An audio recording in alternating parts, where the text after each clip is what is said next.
Voz de la Patria Grande. Edificios quemados a manos de manifestantes en Irán.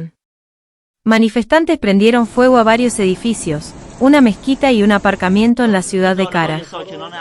Participantes en las masivas protestas de Irán incendiaron varios edificios en la ciudad de Karaj, en la provincia de Alborz. Medios locales difundieron vídeos del fuerte fuego y mostraron los daños provocados. La emisora estatal IRIB habló con residentes que calificaron los hechos de disturbios. De acuerdo con sus palabras, un aparcamiento y una mezquita también fueron incendiadas. Mientras tanto, Press TV reportó que un edificio municipal fue calcinado. En paralelo, en Teherán los disturbios provocaron incendios en 25 mezquitas y 10 edificios gubernamentales, además de afectar a decenas de viviendas y autobuses.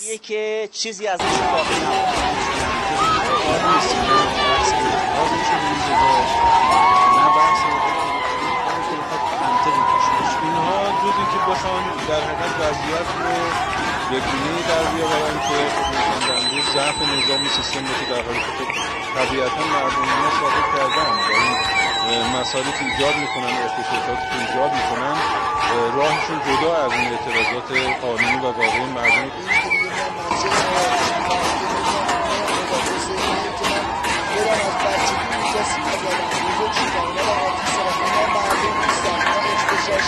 تابلوهای راهنمایی و رانندگی از زمین کنده شده و در وسط معابر پهن شده‌اند تا در کنار سنگ‌های بزرگ راه مردم را مسدود و زندگی آنان را مختل کنند. این نگاه خدمات رسانه ببینید. ساعت صبح هنوز دارن کار می‌کنن. خواهشاً این کار نکنید. ما ساعت 5 اومدن تا فردا بده.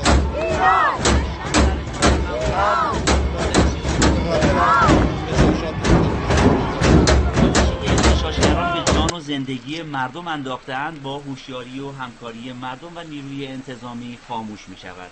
اما دود این آتشی که آمریکا بر آن می دمد در چشم خودمان می رود و زندگی هزاران نفر از هموطنانمان را تباه می کند. جعفر اسدی، خبرگزاری صدا و سیما، کرج.